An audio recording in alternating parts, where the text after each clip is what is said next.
नमस्कार साथियों, मैं मनीष भारती संस्कृति पीसीएस प्लेटफॉर्म पर आप सभी का एक बार फिर से स्वागत करता हूं। शाम के 6 बज चुके हैं और एक बार फिर से मैं आप सबों के सम्मुख हाजिर हो गया हूं करंट अफेयर्स को लेकर के। हम क्या करते हैं, प्रत्येक दिन 10 टॉपिक लेकर के आते हैं और फिर उस पर 10 क्वेश्चन तैयार करते हैं। ये सारा माजरा जो होता है करंट अफेयर्स के इर्द गिर्द घूमता है। आप लोगों के डिमांड पर, जो आप लोग लगातार कह रहे थे कि सर बिहार के संबंधित करंट अफेयर्स अब लाइए, क्योंकि हमने तकरीबन 30-35 लेक्चर जो है ऑल ओवर पैन इंडिया के करंट अफेयर्स को देखा था, तो आपने कहा सर वो तो हो गया, हमें बिहार स्पेशल करा दो करंट अफेयर्स।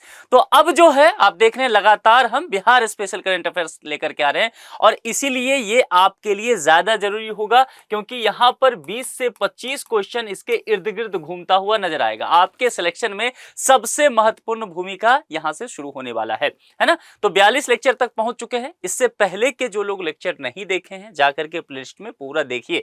आधा घंटा जो है आपके और आपके ऑफिसर साहब बनने के बीच के जो फासले हैं उसको डेली थोड़ा थोड़ा कम कर देगा और फिर एक दिन आप लक्ष्य तक पहुंच जाएंगे। पहले टॉपिक पर चलते हैं। उससे पहले जो एक प्रश्न मैं दिया करता हूं उसकी बात करते हैं। एक बात के लिए आप लोग प्रशंसा के पात्र भी हैं कि रोज जो मैं प्रश्न दे रहा हूं, मैं देख रहा हूं कि लगातार आप लोग उस प्रश्न का सही जवाब दे रहे हैं, मेहनत कर रहे हैं। कल मैंने पूछा था बिहार के प्रथम राज्यपाल को लेकर के, आप में से अधिकांशतः लोग जो है सही जवाब दिए हैं, जो भी लोग कमेंट में लिखे हैं, ठीक है।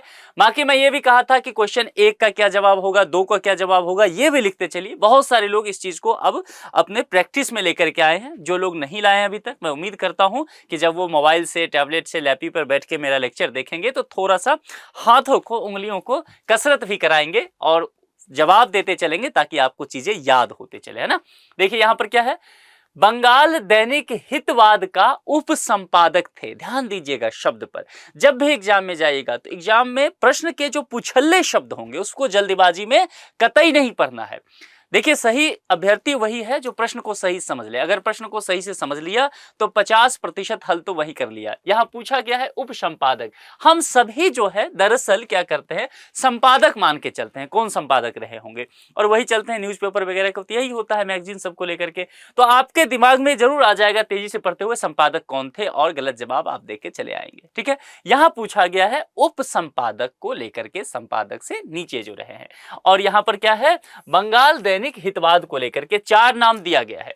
जो भी सही लगे कमेंट बॉक्स में लिख करके हमें बताइएगा। पहले यही काम करना है, फिर आज के लेक्चर पर आना है, लेक्चर को देखते हुए चलना है। चलिए पहले टॉपिक पर पहुंच जाएं। अब पहले टॉपिक पर पहले क्वेश्चन के साथ आते हैं। निम्नलिखित में से बिहार के किस जिले के कल्लू घाट पर बने अंतरराष्ट्रीय बंदरगाह का उद्घाटन किया गया है। यहां पर इसको 4 स्टार डाल लीजिए, ठीक है। महत्वपूर्ण प्रश्न है, इसको लेकर के हम लोग चर्चा करेंगे। क्यों यहां डिस्ट्रिक्ट का नाम पूछा गया, ये लोकेशन है। चलिए यहां तो हम जवाब ढूंढेंगे। ये कल्लू घाट और ये जो मुख्य बातें हैं, अंतरराष्ट्रीय बंदरगाह का उद्घाटन, ये बहुत ज्यादा जरूरी है कि इसके संबंधित क्या चीजें हैं, इसको देख लीजिए। देखिए 15 फरवरी 2024 ये तारीख ध्यान रखिए, क्योंकि ये तारीख जो है आपके लिए इंपॉर्टेंट होने वाला है, ठीक है। 15 फरवरी 2024 को क्या होता है, केंद्रीय पत्तन, पोत परिवहन और जल मार्ग मंत्री हैं, कौन है अभी, सर्बानंद सोनोवाल। इनके द्वारा बंदरगाह का उद्घाटन किया गया। अब ये कहां पर, तो ये बिहार के सारण जिले के सोनपुर में स्थित, सारण में जो सोनपुर है वहां पर स्थित कौन सा जगह है, कल्लू घाट। यहां पर उद्घाटन इसका किया गया है। ये जवाब आपको ध्यान रखना है। कौन सा डिस्ट्रिक्ट से आपसे पूछा गया था ना, तो ये जवाब क्या हो जाएगा, सारण। चलिए स्क्रीनशॉट लेना चाहते हैं, ले लीजिए। आगे बढ़ते हैं। मैथिली और हिंदी की सुप्रसिद्ध साहित्यकार उषा किरण खान का 11 फरवरी 2024 को निधन हो गया। उन्हें किस वर्ष पद्मश्री सम्मान से सम्मानित किया गया। उषा किरण खान चर्चित व्यक्ति में इंपॉर्टेंट ये होने वाला है, क्योंकि ये जो सिविल अवार्ड होता है हमारे यहाँ भारत में 4 तरह के। पहले नंबर पे हायरार्की में क्या आता है, भारत रत्न। दूसरा नंबर क्या होता है, पद्म विभूषण। तीसरा नंबर पद्म भूषण और चौथा नंबर क्या होता है, पद्मश्री। तो चौथे नंबर का जो सिविल अवार्ड है इनको दिया गया किस चीज के लिए, साहित्य के लिए। और मैथिली और हिंदी साहित्य दोनों की रचनाकार ये रही हैं। इनका निधन हुआ है 11 फरवरी 2024 पिछले दिनों, इसीलिए यह जो है चर्चा में रहेगा। चर्चित व्यक्ति वाले क्वेश्चन में एक अपनी दावेदारी यह प्रश्न प्रस्तुत करेगा। नाम याद रखना है, उषा किरण खान। अब इनके विषय में थोड़ा सा समझ लेते हैं, फिर जवाब ढूंढेंगे। किस वर्ष पूछा गया वो देख लेंगे हम।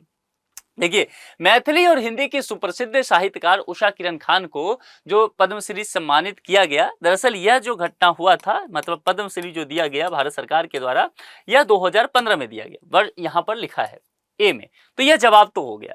चलिए, अब उषा किरण खान को 2011 में उनके मैथिली भाषा में उन्होंने एक नॉवेल लिखा था, एक उपन्यास लिखा था, उसका नाम था भामती, एक अविस्मरणीय प्रेम कथा। इसके लिए इन्हें क्या मिला था? साहित्य अकादमी। इसके लिए पद्मश्री नहीं, ध्यान रखना है, इसके लिए साहित्य अकादमी पुरस्कार इन्हें दिया गया था, है ना। भामती, एक अविस्मरणीय प्रेम कथा।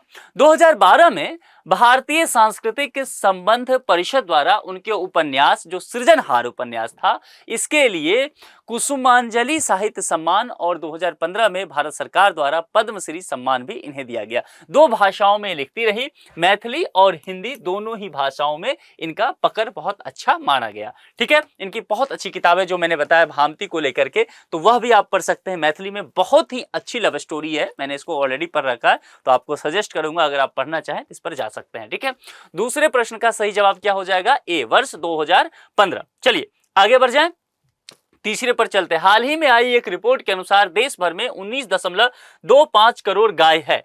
बताएं कि देश की कुल गायों की संख्या का कितना प्रतिशत गाय बिहार में है। देखिए, बिहार के लिए कहा जाता है कि बिहार जो है एक कृषि प्रधान राज्य है। ठीक है, यानी कि कृषि प्रधान राज्य कहने का तात्पर्य हो गया वहां की जो ज्यादा आबादी है वह कृषि और कृषि से संबंधित जो कार्य हैं उस पर निर्भर है, उनका जीविकोपार्जन की बात कह रहा हूं। रोजगार के साधन भी कृषि से ही ज्यादा बिहार में आता है, क्योंकि इंडस्ट्रियल तो बहुत है नहीं वहां।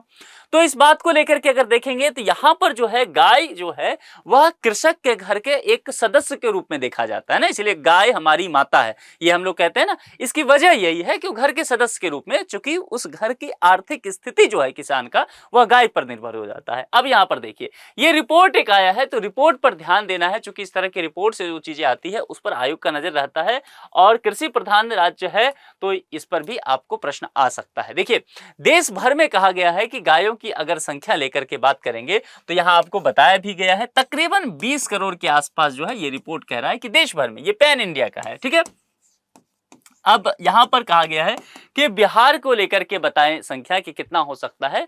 तो देश की कुल गायों की संख्या का अगर बिहार को लेकर के बात करें तो इस रिपोर्ट में यह कहा गया है कि बिहार में जो गाय हैं वह 7.9% हैं। ठीक है, ये बिहार का आंकड़ा है, भारत के कुल प्रतिशत में अगर बिहार में देखेंगे तो बिहार में इस हिसाब से देखेंगे तो गायों की संख्या कितना हो गया।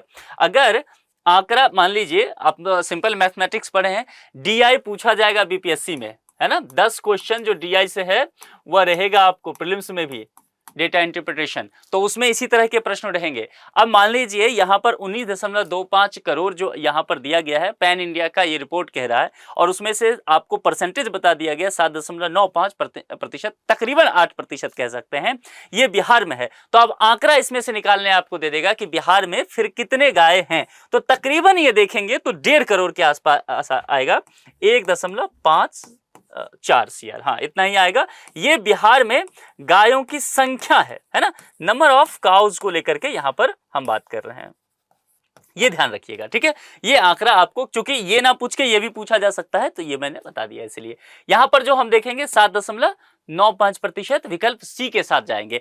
इस हिसाब से आपसे एक और चीजें पूछा जा सकता है कि देश भर में जितनी गाय हैं बिहार में कितने परसेंटेज, कितने संख्या गाय की है, कितना प्रतिशत है, ये भी हमने निकाल लिया। एक प्रश्न यह भी तो बन सकता है कि फिर यह बताइए कि बिहार गायों की संख्या में भारत में राज्यों की स्थिति में देखेंगे तो किस नंबर पे आता है, यह प्रश्न बन सकता है, और यह अच्छा प्रश्न है, इसलिए इसको यहां पर लिख लीजिए। भारत की अगर कुल गायों की संख्या में देखेंगे तो बिहार राज्यों की स्थिति में देश भर में 4थे स्थान पर स्थित बताया जाता है। तो ये जो यहां प्रतिशत था, लेकिन इसके इर्द गिर्द चीजें भी आपको पता होना चाहिए। अब चलिए आगे चलते हैं। बिहार के किस जिले की बेटी कृतिका राज ने 10वीं वर्ल्ड स्ट्रेंथ लिफ्टिंग चैंपियनशिप 2023 में स्वर्ण पदक जीता है, गोल्ड मेडल लेकर के आई हैं कृतिका राज। इंपॉर्टेंट होगा जो स्पोर्ट्स वाला जो है सेगमेंट, देखिए ये वहां से भी जुड़ जाता है, और दूसरा ये व्यक्ति वाला जो सेगमेंट है, चर्चित व्यक्ति, वहां से भी जुड़ेगा, तो यहां से ये इंपॉर्टेंट इसलिए ज्यादा हो जाएगा। देखिए हैदराबाद में दरअसल क्या था कि 18 से 21 दिसंबर 2023 तक जो है आयोजित हुआ था। 10वीं वर्ल्ड स्ट्रेंथ लिफ्टिंग चैंपियनशिप 2023 का आयोजन किया गया था। इसमें मसौढ़ी एक जगह है, मसौढ़ी जो पड़ता है मेरे ख्याल से वो पटना डिस्ट्रिक्ट में पड़ता है ना, मसौढ़ी ये पटना डिस्ट्रिक्ट में पड़ेगा। जगह का नाम पूछा जा सकता है, तो सिर्फ डिस्ट्रिक्ट नहीं, आप जगह का नाम भी ध्यान रखिए। मसौढ़ी पटना डिस्ट्रिक्ट में है। यहाँ की रहने वाली हैं कृतिका राज, इन्होंने जो है स्वर्ण पदक जीता है। ठीक है, तो ये आपको ध्यान में रखना है। जवाब क्या हो गया? ए। चलिए अब चलते हैं 5वें पर। विश्व का सबसे बड़ा राम मंदिर 140 करोड़ में बिहार के किस जिले में बनाया जा रहा है? Again most important. ठीक है, चूंकि देखिए ये सिर्फ धार्मिक नहीं है, यहां आप पर्यटन से जोड़ करके देखिए, और पर्यटन के लिहाज से कहा जा रहा है कि बिहार की जो तकदीर ये राम मंदिर बदल सकता है। और ये कहां हो रहा है? चूंकि विश्व का सबसे बड़ा कहा जा रहा है ना, तो ये पूर्वी चंपारण, विकल्प में लिखा हुआ है, अलग से लिखने की आवश्यकता नहीं है। पूर्वी चंपारण में एक विराट राम मंदिर का निर्माण किया जा रहा है, जो कि दुनिया में सबसे बड़ा राम मंदिर होगा। और कहा जा रहा है कि ये राम मंदिर जो है वह तकरीबन 140 एकड़ में फैला हुआ होगा। इसका विस्तार भूमि के हिसाब से, क्षेत्रफल के हिसाब से देखेंगे तो 140 एकड़ बनाया जा रहा है। ये तस्वीर यहां पर आप देख सकते हैं। छठे पर आते हैं। बिहार के पहले मुख्यमंत्री कौन थे जिनका हाल ही में 63वीं पुण्यतिथि मनाई गई है? एक बार मैंने ये प्रश्न पूछा था 2-3 दिन पहले, और मैंने कहा था कि ये बीपीएससी पूछ चुकी है ना। बीपीएससी मेरे ख्याल से ये 2020 या 21 वाला में जो एग्जाम हुआ था उसमें पूछी थी, तो आप लोग ध्यान रखिएगा। 67वीं या 68वीं में आया हुआ है। ठीक है, तो इस तरह के प्रश्न आ जाते हैं। और ऐसे प्रश्न ना आप देखेंगे 10 प्रत्येक ईयर का, अगर पीवाईक्यू को सही से देखें आप, तो 10 क्वेश्चन तो ऐसा दिखेगा जो एकदम हलवा होगा, चुटकी बजाते आप सॉल्व कर ले जाएंगे। अब यहीं पर फाइट होता है। जो अच्छे कैंडिडेट होते हैं, मान लीजिए वो जो कठिन प्रश्न आता है उसको भी सही से लेके चलते हैं, और ये जो बबुआ टाइप प्रश्न आता है इसको तो वो चुटकी में सॉल्व कर देता है। अब यहीं पर कंपटीशन का बाहर और अंदर होने का खेल आएगा, क्योंकि यहां पर अगर आप चूक करते हैं तो फिर माफी की गुंजाइश नहीं है। ये प्रश्न जो है वो फुल टॉस है, क्रिकेट की भाषा में कहें तो, है ना। यानी कि ये ऐसे प्रश्न 10 आएंगे, वो 10 के 10 तो सही होने ही चाहिए, क्योंकि जिनका आपका कंपटीशन जिन अच्छे कैंडिडेट के साथ है वो सब ये 10 के 10 सही करके आएंगे, वो नहीं चुकेंगे इसमें। तो आपको भी नहीं चुकना है, आप भी उस अच्छे में से हैं। ठीक है, तो इस तरह के प्रश्न को सही से ध्यान रखना है, और ये फिक्स है। अगर आप मेरा पूरा करंट अफेयर्स देखेंगे तो मैं उस बीच में आपको प्रीलिम्स तक वो करा दूंगा। ऐसे प्रश्नों की संख्या मेरे ख्याल से 100 से 150 तक है। ऐसे टॉपिक 100 से 150 टॉपिक ऐसे हैं जिसमें से ये हलवा टाइप का 10 क्वेश्चन पूछता रहता है बीपीएससी बार बार, और वही घूमता रहता है, कभी ये कभी वो ऐसे करके पूछ दिया। उसी में से अगर इतना टॉपिक तैयार कर लेंगे आपका प्रश्न बन जाएगा।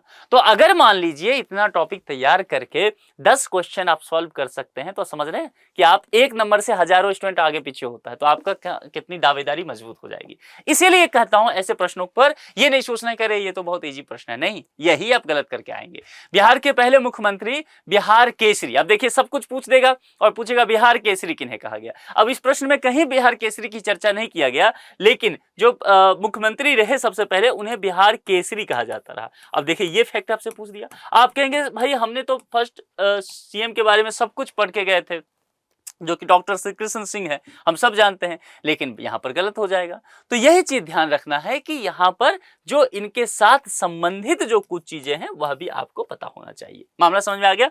चलिए 7वें पर चलते हैं। बिहार सरकार ने राज्य के 2165 ग्राम पंचायतों में नए पंचायत भवन के निर्माण के लिए 6010 करोड़ रुपए की मंजूरी दी है। बताएं कि बिहार के संदर्भ में कौन सा मिलान गलत है। ये देखिए इस तरह के मिलान के प्रश्न आजकल बीपीएससी में आने लगा है, क्योंकि बीपीएससी ने थोड़ा सा पैटर्न जो है वह चेंज कर लिया है, यूपीएससी की तरफ जा रही है। तो ऐसे मिलान आएगा, एक तरफ दे देगा प्रमंडल प्रखंड पंचायत और दूसरे तरफ संख्या दे देगा और कहेगा सही से मिलाइए कौन सही है। या अगर इसमें दिया है तो सभी विकल्प गलत होंगे, कोई एक सही होगा, तो वह भी देखना पड़ेगा। तो यहां पर सबसे पहले इस पर आने से पहले आपके पास ये पूरा जो स्टेटमेंट है प्रश्न का वही अपने आप में पूरी जानकारी है इस टॉपिक का। क्यों कह रहा हूं ऐसा, देखिए प्रश्न को बहुत सही से देखा कीजिए। बिहार सरकार ने राज्य के 2165 ग्राम पंचायतों में नए पंचायत भवन के निर्माण के लिए 6010 करोड़ रुपए की मंजूरी दी है। अब एक फैक्ट आपके पास यहां हो गया कि ग्राम पंचायत इतने हैं और राशि का आवंटन इतना किया गया है। तो 2 पॉइंट तो यही हो गए आपके पास, ठीक है। इसको मुझे पढ़ाने की आवश्यकता नहीं है, प्रश्न में ही आपको नोट कर लेना है ये चीजें, ठीक है। अब बताएं कि बिहार के संदर्भ में मिलान करने वाली, तो ये यहां पर हम स्थिति देख लेंगे। तो इतनी बातें फैक्ट तो आप प्रश्न से ही देख लिए, लेकिन प्रश्न से आगे बढ़कर के देखिए, यहां पर दिया गया है कि जैसे कि एक हायरार्की होता है प्रशासन का अपना, है ना। तो यहां पर देखिए पूछा गया है ग्राम पंचायत सबसे निचले स्तर का, आपसे फिर कहा गया भाई प्रखंड की संख्या पूरे बिहार में कितना है ये हमें बता दीजिए। इसके बाद आपको पूछा गया है कि अनुमंडल, मंडल से नीचे होता है यानी कि डिस्ट्रिक्ट से नीचे हुआ तो यह, इसके बाद जो है मंडल से भी ऊपर क्या होता है, प्रमंडल, है ना। तो ये चीजें आपसे पूछा गया। अब देखिए इसके लिए आपको बिहार का प्रशासनिक ढांचा तैयार होना चाहिए, आपके पास पॉलिटी की समझ होनी चाहिए वो। तो क्या बिहार में ग्राम पंचायत की संख्या इतनी 8471 है, तो ये सही हो गया। इसके बाद प्रखंड स्तर पर चलते हैं, प्रखंड स्तर पर 534 है प्रखंड, ब्लॉक जिसको कहते हैं है। आप किस ब्लॉक के रहने वाले हैं जरा मुझे कमेंट करके बताइएगा। और सबसे अहम, आप लोग किस ग्राम पंचायत में आते हैं, बहुत सारे लोग शहर में रहते होंगे तो कौन से नगर निगम में आते हैं जरूर कमेंट करके मुझे बताइएगा, और ब्लॉक कौन सा है ये भी बताइएगा। अब देखिए ग्राम पंचायत जो नगर या इसके अलावा नगर निगम की बात करेंगे, इससे ऊपर प्रखंड चले गए, प्रखंड से ऊपर क्या है, अनुमंडल, जिसको इंग्लिश में सब डिवीजन कहते हैं। बिहार में इसकी संख्या 101 है, पूरे बिहार की अगर बात दे तो। अब यहां अनुमंडल से ऊपर होता है मंडल, ठीक है। मंडल मतलब बोले तो बिहार में इसे हम क्या कहते हैं, जिला, है ना। किसी किसी राज्य में अलग अलग भाषा में बोलते हैं, यानी कि डिस्ट्रिक्ट कहा गया। अब मुझे बताइए बिहार में मंडल, जिला यानी कि डिस्ट्रिक्ट के कितने संख्या है, तो 38, 38 जिला जो है बिहार में कुल है। आप किस डिस्ट्रिक्ट से आते हैं ये भी कमेंट करके बताइए। अब देखिए जब ये आंकड़ा आप ऊपर ले चलेंगे, अनुमंडल हो गया, मंडल इसमें दिया नहीं था, मैंने अलग से बता दिया। अब मंडल से ऊपर क्या होता है, प्रमंडल, जिसको कि कमिश्नरी कहते हैं, जहां पर कमिश्नर बैठते हैं ना। अब बिहार से पूछा गया है कि क्या बिहार में 38 प्रमंडल है, हमने कहा भैया डिस्ट्रिक्ट 38 है तो प्रमंडल तो 38 कतई नहीं हो सकता, यानी कि ये आंकड़ा गलत है। तो आपको पूछा गया है यहां पर क्या, बिहार के संदर्भ में कौन सा मिलान गलत है, सही है नहीं पढ़ लेना है जल्दीबाजी में, इस पुछल्ले शब्द पर ध्यान देना है, यही बार बार कह रहा हूं। गलत है पूछा गया है, गलत है तो गलत है, यानी कि जो गलत है इस प्रश्न में वही इस प्रश्न का सही जवाब है। तो सही जवाब क्या हो गया, प्रमंडल, ए हो गया। एक मामला समझ में आ गया। अब लेकिन हम लोग क्या करते हैं, हमारी आदत क्या है, हम पोस्टमार्टम करते हैं प्रश्नों का कि भाई गलत है तो क्यों गलत है, सही है तो क्या सही है। तो प्रमंडल 38 तो नहीं है, डिस्ट्रिक्ट 38 है, प्रमंडल कैसे 38 हो सकता है, मंडल से ऊपर है, डिस्ट्रिक्ट से ऊपर है हायरार्की में। तो यहां पर प्रमंडल की संख्या जो है बिहार में वह 9 है, यानी कि पूरे बिहार को 9 प्रमंडल में बांटा गया है। जैसे कि मान लीजिए एक प्रमंडल पड़ जाता है दरभंगा, तो दरभंगा के अंदर 3 डिस्ट्रिक्ट आ गया, एक दरभंगा खुद डिस्ट्रिक्ट है, एक मधुबनी हो गया, एक समस्तीपुर हो गया, ठीक है। ऐसे ही पूर्णिया प्रमंडल हो गया, मुजफ्फरपुर हो गया, तो मुजफ्फरपुर जैसे तिरहुत वाला बोलते हैं ऐसे, तो आप देखेंगे पटना हो गया। इस हिसाब से आप किस प्रमंडल में आते हैं, 9 प्रमंडल बिहार में पड़ता है, मुझे आप किस प्रमंडल में आते हैं वो बताइए। बिहार के कुल 9 प्रमंडल कौन कौन से हैं यह भी कमेंट बॉक्स में लिख करके बताइए। आप किस प्रमंडल से आते हैं, उसमें कितने डिस्ट्रिक्ट है, उनका क्या नाम है, यह भी लिख के बताइए, ठीक है। यानी कि एक क्वेश्चन में बहुत सारी चीजें आपका तैयार हो गया है। मामला समझ में आ गया, आगे बढ़ जाएं। बिहार सरकार ने हाल ही में बिहार इंटर्नशिप नीति को मंजूरी दिया है। इस नीति के तहत इंटर्नशिप करने पर कितने रुपए के छात्रवृत्ति यानी कि स्टाइपेंड जो कहते हैं ना, तो कितने हजार जो है वह स्टाइपेंड के तौर पर दिया जाएगा, ये आपसे पूछा जा रहा है। अब देखिए ये इंटर्नशिप नीति जो है राज्य के 38 जो गवर्नमेंट इंजीनियरिंग कॉलेज है वहां पर जो छात्र पढ़ रहे हैं फिजिकल मोड में वो जाकर के इंटर्नशिप करेंगे। जो लोग इंजीनियरिंग करते हैं ना, मेडिकल में भी होता है, जैसे मैंने भी जब इंजीनियरिंग किया तो मुझे भी जो है सेकेंड ईयर में भी थर्ड ईयर में भी जाकर के बाहर इंटर्नशिप करना पड़ा। जैसे मेरा इंटर्नशिप एक जो हुआ था सेकेंड ईयर में, तो वह हाजीपुर जो है बिहार में ही है, तो मैकेनिकल वर्कशॉप वहां पर है समस्तीपुर में। एक समस्तीपुर के रेलवे स्टेशन पर जाएंगे तो उसके बगल में ही एक मैकेनिकल वर्कशॉप है, इंडियन रेलवे का है। उसमें बॉगी वगैरह जो होता है गाड़ी का, जो मालगाड़ी का, ये सब तैयार होता है वहां पर, मैकेनिकल इंजीनियर्स वहां काम करते हैं। तो मुझे भी वहां जाकर के कुछ समय तक काम करना पड़ा था। ऐसे ही बिहार, ये बिहार में पहले नहीं था, क्योंकि मैं तो दिल्ली में पढ़ा तो वहां के कॉन्सेप्ट थे ऐसे इंजीनियरिंग कॉलेज में, बड़े इंजीनियरिंग कॉलेज में। तो यही कॉन्सेप्ट जो है बिहार सरकार अपने यहाँ लाना चाह रही है कि भाई अगर इंटर्नशिप करेंगे ना तो क्या होगा कि फिजिकली वहां जाकर के इंडस्ट्री में बच्चा काम देखेगा, लेथ मशीन पर कैसे काम होता है वो देखेगा, ड्रिलिंग मशीन से कैसे ड्रिलिंग का काम होता है वो देखेगा। इससे क्या होगा, इंजीनियरिंग की सही समझ आएगी, स्किल डेवलप होगा। जब स्किल डेवलप होगा तो वह आगे चल के रोजगार प्राप्त खुद भी कर सकता है। तो यहाँ पर ये इस ध्येय के साथ आपको ध्यान रखना है। कितने इंजीनियरिंग कॉलेज हैं यहाँ पर? 38 इंजीनियरिंग कॉलेज। और ध्यान रखना है ये गवर्नमेंट इंजीनियरिंग कॉलेज की बात मैं कर रहा हूं, ठीक है। तो ये एक फैक्ट आप ध्यान रखिएगा। अब देखिए बीटेक का जो है 4 वर्षीय बीटेक के लिए किया गया है, ठीक है। चूंकि इसमें बीई भी होता है तो वो नहीं है, 4 वर्षीय बीटेक की बात की गई है। क्योंकि बीटेक जो होता है वो 4 वर्ष का होता है और इसमें क्या होता है, सेमेस्टर वाइज होता है। तो पर ईयर 2 सेमेस्टर होता है, इसमें हो गया 8 सेमेस्टर। क्यों मैं इतना आपको बता रहा हूं, ये आपको अभी समझ में आ जाएगा। तो 8वां सेमेस्टर आखिरी सेमेस्टर होता है। तो सरकार ने कहा कि जो 7वें सेमेस्टर के छात्रों को 8 सप्ताह की इंटर्नशिप के बदले 10,000 रुपये की एक मुफ्त राशि हम देंगे। कौन से सेमेस्टर में? 7वें 7th सेमेस्टर की बात की। अब समझ में आया क्यों मैं सेमेस्टर कह रहा था? क्योंकि ये एक स्टेटमेंट डाला जा सकता है किस सेमेस्टर में। आप लोग समझ जाएंगे 8वें सेमेस्टर आखिरी है तो चलो इसी में हो जाएगा, नहीं, 7वें की बात की गई है कि 8 सप्ताह की इंटर्नशिप करेंगे तो उसके बदले एक मुफ्त 10,000 रुपये दे दिया जाएगा। जब मैंने किया था तो रेलवे ने तब ये प्लान खत्म कर दिया था, तो मुझे 1 रुपया भी रेलवे ने नहीं दिया। मुझे आने जाने का खर्चा भी खुद ही देना पड़ा था। समस्तीपुर मैं वहां मंडल में जाता था इंटर्नशिप करने, तो वो नहीं हो पाया। लेकिन बिहार सरकार ने अब ये किया कि नहीं, हम आपको एक मुश्त 10,000 रुपया दे देंगे। तो 7वें सेमेस्टर के जो इच्छुक विद्यार्थी होंगे, राज्य सरकार द्वारा संचालित परियोजनाओं के माध्यम के आधार पर वो इंटर्नशिप का लाभ ले लेंगे और एक मुश्त 10,000 रुपया उन्हें दिया जाएगा, ठीक है। ये यहां पर था, चीजों को ध्यान रखिएगा, कुछ भी बरगला करके आपसे पूछा जा सकता है गलती कराने के लिए। किस जिले में बनने वाले बिहार के दूसरे एम्स के लिए हाल ही में केंद्र सरकार ने 1264 करोड़ का बजटीय प्रावधान किया है? केंद्रीय बजट 2024-25 में बिहार सरकार को 59,000 करोड़ रुपया दिया गया है। 59,000 करोड़ जो दिया गया है उसमें बहुत सारे परियोजनाओं को लेकर के काम दिया गया है, जिसमें एम्स को लेकर के भी बातें की गई है। और एम्स, दूसरे एम्स की बात किया जाएगा। देखिए पहला एम्स कहां पड़ता है? पटना में। दूसरा एम्स जो कहां दिया गया है? दरभंगा को लेकर के लंबे समय से बात किया जा रहा था, 5 साल से पेंडिंग मामला था। अब दरभंगा के जो शोभन है वहां पर फाइनल किया गया है। तो दरभंगा एम्स में बताया गया है कि 750 जो है वह बेड की संख्या किया जाएगा। 1264 करोड़ का जो दिया गया है, तो कहा गया है कि इस लागत से 48 महीने में यह बन करके तैयार हो जाएगा। कितने महीने में तय किया गया है? 48 माह ये तैयार होगा। दरभंगा एम्स में एमबीबीएस के लिए 100 सीटें किया गया है और जो बीएससी नर्सिंग करेंगे उनके लिए 60 सीटों का निर्धारण पहले से ही कर दिया गया है। इसमें 15 से 20 जो है सुपर स्पेशलिस्ट डिपार्टमेंट भी होंगे, ये भी प्रावधान किया गया। तो आपको ध्यान रखना है शहर और डिस्ट्रिक्ट कौन सा है? दरभंगा, ठीक है। मिथिला की हृदय स्थली कहा जाता है, उत्तर बिहार का हिस्सा पड़ता है। किस राज्य की आपदा प्रबंधन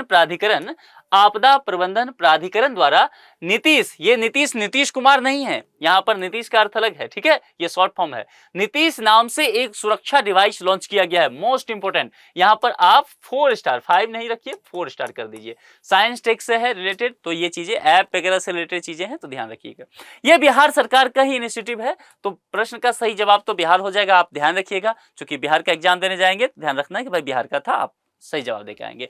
बिहार राज्य आपदा प्रबंधन प्राधिकरण ने मानव जीवन की सुरक्षा के लिए नवीन पहल तकनीकी हस्तक्षेप यानी कि नीतीश डिवाइस लॉन्च किया है। क्या उसका नाम दिया गया? इसको नवीन पहल तकनीक हस्तक्षेप नीतीश डिवाइस लॉन्च किया गया है, ठीक है। ये नीतीश कुमार नहीं है, फिर से बता दूं। तो बिहार इसका सही विकल्प हो जाएगा। आप लोग जो है उसके बाद इस प्रश्न का जवाब कमेंट बॉक्स में मुझे लिख करके बताएंगे, जो भी सही जवाब होगा।